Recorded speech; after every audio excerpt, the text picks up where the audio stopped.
Bonjour et bienvenue dans cette formation en élevage biologique. Nous allons donc commencer par parler de la deuxième partie qui est consacrée à la formation à l'élevage biologique théorique. Alors, la question que nous devons nous poser dans cette deuxième partie est de savoir pourquoi élever les poules.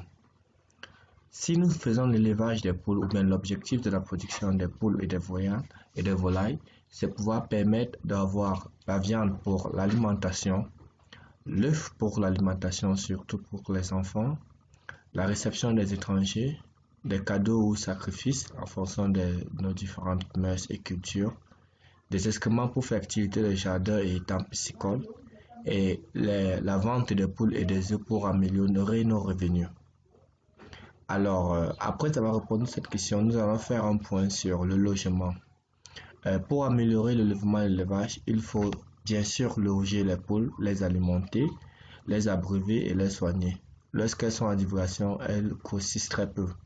Donc, nous allons ici là prendre le cas d'un matériel de construction de poulailler de type ferme familiale simple. Il y en a d'autres que vous pouvez faire avec d'autres matériaux, mais ici là nous avons privilégié pour ceux qui sont disponibles les bambous de Chine et autres. Alors les fournitures végétales, nous avons besoin de 20 bambous de Chine de 4 mètres au moins, 15 lattes de 4 mètres minimum, 4 chevrons de plus de 2 mètres, 5 bambous de raffia de plus de 5 mètres pour la toiture et 15 nattes de 4 mètres. Pour ce qui est des matériels de quincaillerie, nous avons besoin de pointes de 3, dont un quart de paquet, pointes de 6, un tiers du paquet, les pointes de 7, 8, un tiers de paquet, les pointes, 10 pointes, donc de toiture de fois 10, 10 sur 100, 20 pommelles ou chanières, 10 portes cadenas, 10 cadenas, 3 abreuvoirs, 5 mètres de fil de fer pour la toiture. Alors, comme vous pouvez le voir ici en image, nous allons donc montrer comment se passe dans la fabrication du logement. Dans les premières images, vous pouvez voir la mise en place donc des différents bambous de Chine, des planches pour pouvoir faire le dispositif. Et avec le matériel local disponible, nous pouvons facilement fabriquer donc notre logement. L'idée de ceci, c'est juste pour montrer qu'on peut, avec ce qui est disponible dans la localité, fabriquer tout simplement ce dont nous avons besoin pour l'élevage des poules de ferme. Et d'autres peuvent utiliser d'autres moyens, des bâtiments, des ciments, en fonction des moyens de tout un chacun. Mais l'idée ici, c'est de montrer qu'on pourra aussi faire simple avec ce qui est disponible. Alors, l'avantage du logement, les animaux profitent des lieux, s'alimentent en eau. Les voitures et les motos ne nous écrasent pas lorsqu'elles sont en divagation. Elles ne salissent pas les maisons de cuisine, n'abîment pas les cultures du jardin. On les ramasse facilement et on peut facilement récolter les œufs de poule. Maintenant, voici un peu de quoi le logement doit prévoir des dispositifs suivants. Mettre en place les coques destinées à la consommation qu'on appelle poules de chair. Mettre ensemble les poules pondeuses avec les coques bien sélectionnées en raison de 5 à 8 poules pour un coq. Mettre ensemble les poules qui couvrent les poussins. Les poulaillers mobiles sont des espèces de cages compartimentées. Et dans les poulaillers, il faut aussi prévoir des mangeoires et des abreuvoirs internes ou externes. Le cas qui nous intéresse sont les poulaillers mobiles. Et aussi, on doit aussi disposer en son sein, comme on a dit, mangeoire, abreuvoir, pondoir. Et la densité est de 3 à 4 poules pondeuses par mètre carré ou 7 à 8 poules de chair par mètre carré.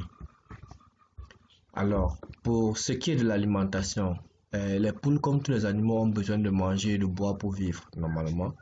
Elles ont besoin d'aliments d'entretien, de croissance et de production. Alors, pour satisfaire leurs besoins, il faut apporter des aliments riches en énergie, en protéines, en sels minéraux et en vitamines. Donc, les nourritures qu'il va falloir apporter aux poules, on a donc les céréales qui sont riches en énergie, comme le maïs, le riz, le son, sous forme concassée ou germée, riches en vitamines. Et lorsqu'on parle sous forme germée, parce que pour l'alimentation en agriculture, en élevage biologique, nous allons voir dans la vidéo de pratique comment est-ce que nous fermentons l'aliment pendant 7 jours pour donner, parce que le secret de l'alimentation après fabriquer les micro-organismes en élevage biologique, cela est le secret même ou la stratégie que font les gens pour faire l'élevage biologique, et nous le verrons lors de nos vidéos de pratique. Ici nous sommes en théorie, nous attirons votre attention sur les éléments. Maintenant, parmi cela, ils ont aussi besoin, on peut aussi les apporter comme source d'énergie les termites, les vers de terre, les déchets des animaux ou de poissons, des crabes ou des sangs riches en protéines. Maintenant, pour ce qui est les éléments riches en protéines et du sang. Alors, si vous me permettez, je reviens sur ce que j'ai dit. Les éléments riches en énergie, en plus de maïs, riz, sang, sous forme concassée ou germée, on peut avoir les termites, les vers de terre, les déchets des animaux et des poissons, des crabes et du sang. Pour ce qui est des éléments riches en protéines, nous avons donc ça peut être des tourteaux, d'arachide, de soja, de pois d'Angole, ce qu'on appelle généralement le nom scientifique Cajanus cajan, ou on appelle aussi soja app, sous forme torréfiée, riche en protéines. Lorsqu'on parle de sous forme torréfiée, c'est parce que la plupart de ces éléments sous forme riche renferment donc des éléments qui pourront permettre à ce que si on les donne fraîches, ça pourrait provoquer la diarrhée chez les animaux. Alors, les herbes vertes riches en vitamines comme les tiges et les feuilles de légumineuses ou l'huile de palme. Le coquillage d'huîtres, d'escargots, de moules et des œufs sous forme écrasée. Les os brûlés et écrasés. Mélangez ces poudres avec du sel. Ils sont riches en sels minéraux. Car la carence entraîne des pattes tordues et des œufs sans coquille. Donc, il faudra aussi tenir compte de cela. Il faudra aussi donner à boire à volonté dans les abreuvoirs appropriés. Une poule peut boire la moitié d'un litre d'eau par jour. Cela permet de lutter contre la chaleur. On a aussi la préparation. Les poules doivent manger tous les jours. L'alimentation en énergie, protéines, vitamines et sels minéraux. Concasser les graines de céréales et les légumineuses torréfiées. Écraser le manioc et les tubercules. Écraser les déchets de poissons, du sang, de coquilles et d'autres animaux et les mélanger ensemble. Vous pouvez faire cela, faire la préparation d'une semaine. Si les graines sont germées, les tubercules cuits, donnez-les à part et ne les mélangez pas avec d'autres aliments. Alors, nous avons pris ici là un exemple de formule alimentaire pour un total de 10 kg, et il est important pour nous ici de respecter un certain nombre de doses de réglementation, parce que dans notre première vidéo, nous avons parlé de l'importance de ne pas dépasser les doses pour certains apports, hormis les céréales. Donc, par exemple, ici pour les pousseurs, nous vous conseillons de faire pour les graines céréales, pour 10 kg d'aliments, vous apportez 6 kg de graines de céréales, 1 kg de manioc autre tubercule, 2,2 kg d'arachide ou soja au pois d'Angole palmiste, 0,6 kg de déchets de poisson ou de viande ou termites, 0,2 de sels minéraux, ce qui fait au total 10. Nous pouvons encore passer à 100 kg, ce qui revient encore à, pour les poussins, les graines, 60 kg de graines et de céréales, 10 kg de manioc ou autres tubercules, 2,22 kg d'arachide ou de soja au pois d'Angole, ensuite 6 kg de déchets de poisson ou de viande ou termites et 0,2 mélange de minéraux. Maintenant pour les poulettes, nous avons donc 4,5 kg de graines de céréales, 1,1 kg de manioc et autres tubercules, 3 kg d'arachide ou soja au pois d'Angole, 0,9 déchets de poisson ou de viande et mélange de sels minéraux 0,1, bon, approximativement 1 kg. Pour les poules de ponte, 4,5 kg de graines de céréales, 2,4 de manioc ou de tubercules, 2 kg d'arachide ou de soja au pois d'Angole, déchets de poisson. Maman mia, ma tête, de travailler.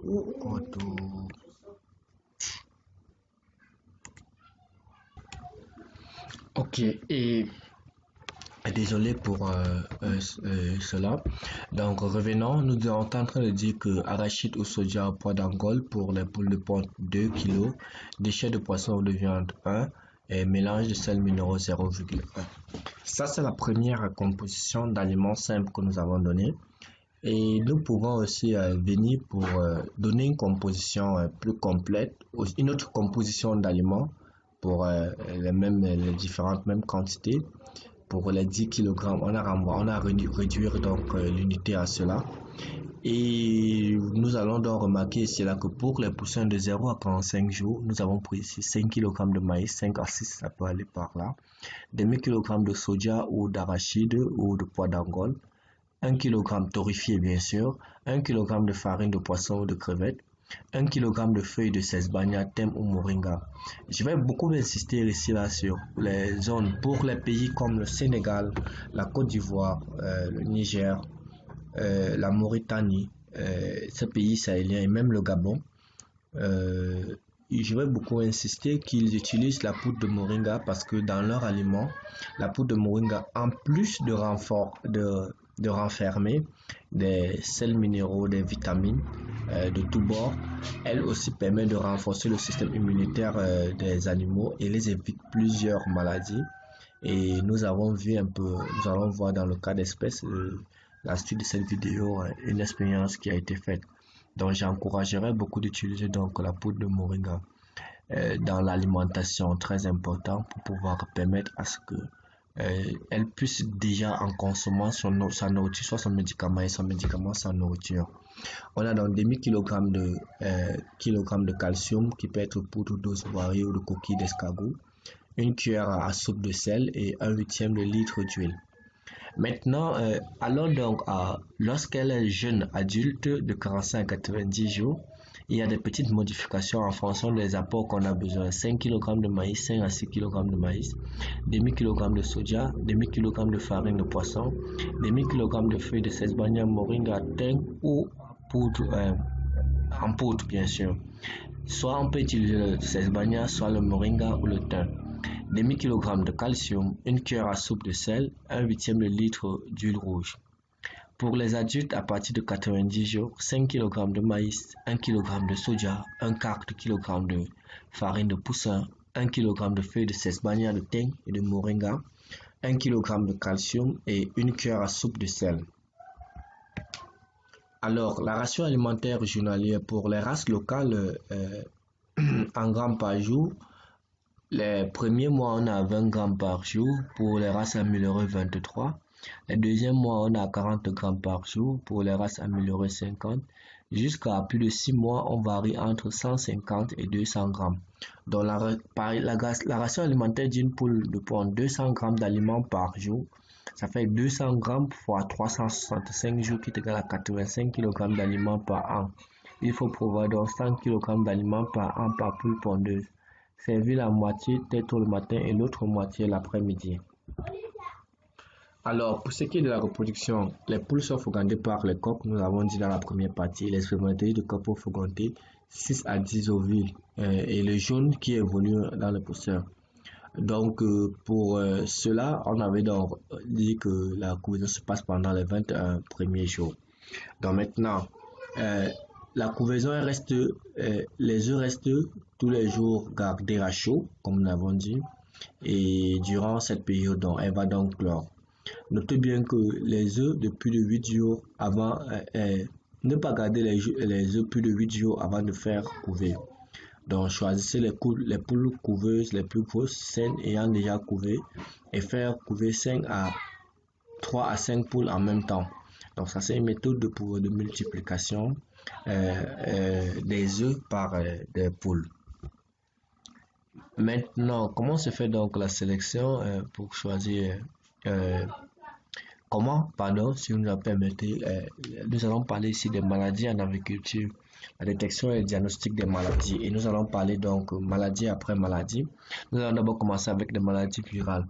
Je tiens aussi à rappeler encore une fois de plus que pour faire face aux maladies virales, nous préconisons donc dans l'alimentation d'incorporer le moringa ou pour ceux qui sont dans les zones comme le Cameroun, le Gabon, d'utiliser l'ortie. Mais le moringa a la priorité. Les deux, ça serait pas mauvais. Et nous allons revenir lors de notre vidéo pratique. Nous allons montrer comment est-ce qu'on nous demande d'utiliser cela. Ici, c'est juste pour attirer votre attention sur les différentes maladies. L'une des premières maladies virales que nous avons, la maladie qui est très fréquente, c'est la maladie de Newcastle. C'est une maladie qui est fréquente pendant la saison sèche et se voit parmi les jeunes poussins, mais aussi chez les adultes. Elle a une forte mortalité du troupeau et souvent elle atteint jusqu'à 30 à 80% des oiseaux qui meurent de cette attaque. Les symptômes, les animaux perdent l'appétit et une mauvaise digestion. Ils ont une respiration forte et les fientes, les déjections sont verdâtres et parfois de la diarrhée avec du sang. Ils ont parfois des symptômes nerveux, paralysie et une mort soudaine. Les symptômes arrivent tous en même temps et les plantes pour le traitement sont disponibles et très efficaces. La maladie de Newcastle peut être empêchée par l'hygiène et la propreté, c'est très important. Maintenant, on a la variole aviaire, souvent parmi les jeunes poussins, mais aussi chez les adultes. Les symptômes, euh, on a des pustules sur la canicule et sur la tête, une mort subite. On a une forte température et fatigue, suivie de la mort subite. La maladie peut paraître toute l'année, mais la plupart du temps, pendant la saison sèche. Les plantes pour le traitement sont disponibles et nous allons le voir durant la phase pratique. La grippe aviaire. La maladie est normalement connue chez les canards et les oiseaux aquatiques. Elle se diffuse sous très forme contagieuse et potentiellement dangereuse pour les poules. Forte mortalité dans le troupeau. Donc, on a eu donc la canicule et les croûtes sont bleues et gonflées. Les crêtes des poules. L'infection se fait par la nourriture ou l'eau de marée contaminée. La meilleure prévention est l'hygiène stricte et la mise à part de l'oiseau malade. La grippe aviaire ne peut naturellement pas être empêchée par un vaccin, ne pas manger les oiseaux infectés. La maladie de Marek apparaît seulement chez les oiseaux de plus de 16 semaines d'âge. Les animaux peuvent d'abord avoir une paralysie d'une ou de deux ailes. Une ou les deux pattes aussi sont paralysées. On a le choléra aviaire qui apparaît à tout moment et à tout âge. Les symptômes sont les diarrhées importantes, les problèmes respiratoires, perte d'appétit, les cancules et les crêtes sont bleues, une mort subie des maladies chroniques. La dispersion de la maladie se fait par la nourriture. Il n'y a pas de traitement. La meilleure elle reste la prévention. La plurose, comme on l'a dit, la Vaccinia diarrhée blanche. Normalement, chez les poussins, chez les petites, les symptômes, les poussins marchent avec difficulté, ont des gros ventres et des ailes qui traînent. Les fesses sont liquides et deviennent blanches. La prévention est une hygiène stricte. Les poules contaminées ne montrent apparemment pas de signes de contagion, mais transmettent la maladie aux poussins par les œufs. On a la typhoïde aviaire qui apparaît normalement chez les oiseaux âgés. Les symptômes sont forte température, fatigue, crête bleue, mort subite. Le gomboro, seulement chez les jeunes poussins de moins de 6 mois qui sont contaminés et normalement uniquement avec de grands troupeaux gardés en confinement, par le système traditionnel village à petite échelle. Les symptômes les plus connus est la diarrhée. À présent, nous allons poursuivre avec les maladies d'origine bactérienne, fongique, parasite ou désordre alimentaire. Maintenant, parmi les maladies fongiques que nous avons l'infection E. coli, communément parmi les poussins nouvellement éclos, provoquant une infection dans la région de l'estomac. Les symptômes chez les oiseaux sont le stress respiratoire ou infection de l'organe des œufs, avec l'arrêt de la production des œufs. La meilleure prévention est d'améliorer l'hygiène des œufs lors de l'éclosion et des nids. Le traitement des poussins de malades est possible avec des antibiotiques. Le coryza infectieuse. Les symptômes sont le nez qui coule, qui effleure sous forme la fermeture des yeux et la baisse de la production. On a aussi les maladies respiratoires chroniques, le nez qui est bloqué et liquide, les têtes qui enflent, les yeux qui sont fermés, la baisse de la production et la mort avant le traitement. En ajoutant les antibiotiques dans l'eau, on le verra lors de la pratique. On a aussi les vers, les nématodes ou vers solitaires. Ce sont des parasites efficaces très communs à tous les âges du système de reproduction traditionnel. On a la coccidiose, ce sont les parasites externes, ce sont les maladies qui attaquent à tout moment. Les symptômes malades, fatigue, tête baissée, plumes éprouvées. Bon, il faudra aussi remarquer que plusieurs de ces symptômes se suivent, se ressemblent, et pour cela donc il est important que nous puissions savoir déjà si l'origine, si elle est virale pour pouvoir prévenir, si elle est fongique, fongique pour pouvoir voir comment prendre donc les antifongiques, et puis si elle est bactérienne pour voir les antibiotiques. Maintenant, Alors, étant donné que nous avons appris les maladies, nous allons donc voir la différence des sources des maladies. En prophylaxie bio, de manière d'élevage biologique, on a besoin de beaucoup de plantes pour traiter les animaux. Voilà pourquoi l'élevage biologique est simple, économique et facile. Il faut simplement savoir comment s'y prendre et surtout respecter strictement les règles d'hygiène. Et les maladies les plus dangereuses sont les maladies virales. Ensuite, les bactéries vivantes, puis les bactéries parasitaires et fongiques. Bon, les maladies virales, après les maladies bactériennes, les parasites et les fongiques, et enfin les désordres nutritionnels. Nous allons commencer donc par traiter la plus forte qui est la maladie virale. Alors, nous dit qu'il faut vacciner les animaux, c'est vrai, mais dans le cas du bio, il y a des plantes qui jouent parfaitement le rôle d'un vaccin.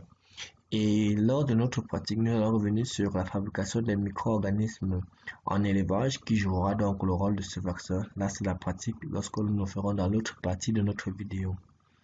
Donc, pour savoir la meilleure manière de vaincre les maladies virales et de les éviter, alors il revient aux éleveurs d'être vigilants et d'observer les animaux maintenant que vous savez cela. Pourquoi euh,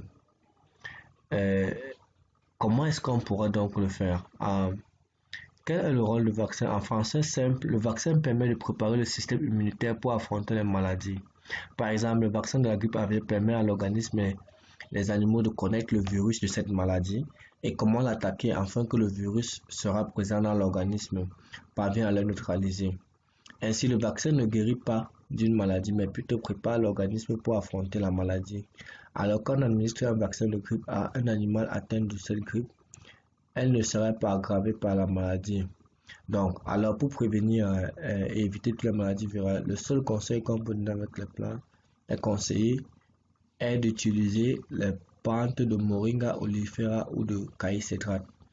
Et maintenant, il faudrait savoir que pour la plante de Moringa oleifera, comme je vous ai dit, il faudrait l'incorporer dans son alimentation, dans son eau. Nous allons voir comment.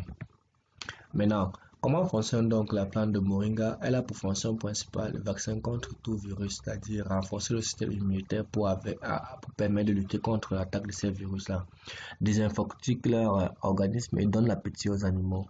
Elle est un excellent complément de substances nutritionnelles manquant dans leur nourriture et guérit toutes les maladies. La poudre de moringa doit être mise dans l'eau des animaux tous les jours. Mais attention, il faut veiller à ce que les animaux aient bien mangé avant qu'ils ne prennent le moringa, soit dans l'alimentation, comme nous l'avons vu dans la formule alimentaire, soit dans leur eau. Car s'ils ne mangent pas bien, cela peut succomber sous ses effets. Ne jamais aussi oublier de veiller à l'hygiène, elle est très importante et nous allons passer le temps à pouvoir revenir toujours sur ça et laver les mangeoires et les abreuvoirs. Tout ça sans l'hygiène ne servira à rien. Tout ce que nous avons dit la séance, s'il n'y a pas d'hygiène, ça ne servira à rien. Vous devez nettoyer votre poulailler au moins 2 fois par semaine. C'est pourquoi la production avicole est un travail en plein temps et non en temps partiel. Celui qui veut s'engager dans la production avicole doit abandonner son travail séculier. Désolé pour cette vérité. Donc, quand on dit il faudrait un temps le matin, quand on consacre pour la nutrition, le nettoyage, le soir pareillement. Une expérience effectuée à base. Nous allons donc partager une expérience effectuée à base des feuilles de moringa sur 50% dans le centre Songhai a permis de conclure que le moringa améliore la qualité de l'œuf et augmente le taux de ponte chez les poules. L'expérience a consisté à mélanger 1 ml d'extrait foliaire de moringa et 1 g de cette poudre de cette même plante dans la provence habituellement consommée par le sujet. Au bout de 10 jours de traitement, les résultats sont très remarquables. Une comparaison entre les œufs des sujets traités et ceux des sujets constituant des bandes témoins, au nombre de 50 aussi, relève que la couleur du jaune d'œuf des premiers est plus accentuée. L'expérience s'est poursuivie avec une augmentation de la dose d'extrait de foliaire 2 ml ainsi que de la poudre de moringa 2 g par kg de provence utilisée a permis de conclure que le dosage agit également sur la proportion du jaune d'œuf. En effet, plus la dose a augmenté, plus le jaune d'œuf est volumineux et sa couleur intense. L'impact de cette expérience ne se limite pas seulement au jaune d'œuf. Selon les techniciens du département de la production animale, le taux de ponte de la volaille est passé de 32% avec l'expérience à 80%. Aussi, il est à noter qu'aucun cas de mort n'a été constaté au sujet traité, contrairement aux sujets témoins parmi lesquels quelques pertes ont été enregistrées. Le calaïs-hydrate, les écorces de calaïs-hydrate doivent être nettoyées et trempées dans de l'eau pendant 3 jours. L'eau leur sera donnée 1 à 2 fois par semaine. Pour déparasiter les animaux, il faut bouillir dans l'eau de l'écorce de calaïs-hydrate et les servir après. Le troisième élément qu'on va utiliser, c'est le vernonia, appelé communément au Cameroun ndolé, au Cameroun et au Gabon ndolé. Au Niger, c'est appelé chouaga. En Côte d'Ivoire, c'est appelé Kosafna ou Agovi. Au Sénégal et en Mauritanie, c'est appelé Docteur Ouswainto. Donc pour le vernonia, il faut donc nettoyer les feuilles dans de l'eau propre, assoiffer les animaux pendant une nuit avant de servir, car le vernonia est une plante très amère et il faut que les animaux aient soif pour être obligés de consommer son eau. Ceci doit être fait une fois tous les mois. Les antibiotiques sont là pour traiter les maladies bactériennes, les parasites aussi et certains virus. La feuille de vernonia est un excellent antibiotique qui lutte contre les bactéries. Maintenant, la dernière plante ici à parler, c'est la feuille de Nîmes, comme on l'a appelée la quinine ou le mangoussia en français. Son nom scientifique, Azadirachta indica, est un arbre donc qui est originaire de la Chine. Comment on fait la préparation? Piler les feuilles de Nîmes jusqu'à obtenir 1 kg de feuilles pilées. Mélanger les 1 kg de feuilles pilées dans 5 litres d'eau. Laisser reposer puis filtrer. Comment les donner aux poules? Il vous suffit de donner la préparation obtenue comme eau de boisson pendant 5 jours successifs à vos poules. Vous pouvez également mélanger directement 1 kg de feuilles pilées dans 10 kg de provende et servir comme aliment aux poules. Précaution à prendre. Il n'est pas conseillé de garder la solution plus de 24 heures. Pour cela, il est judicieux de piler la quantité dont vous avez besoin pour votre préparation.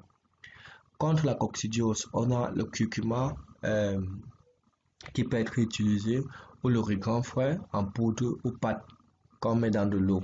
On peut aussi utiliser du gingembre. On a aussi l'absorption d'ail en association avec du thym et du romarin, crée un contexte gênant d'implantation de la coccidiose. Le vinaigre de cidre aussi crée dans l'intestin et l'estomac un milieu acide non apprécié des coccidioses.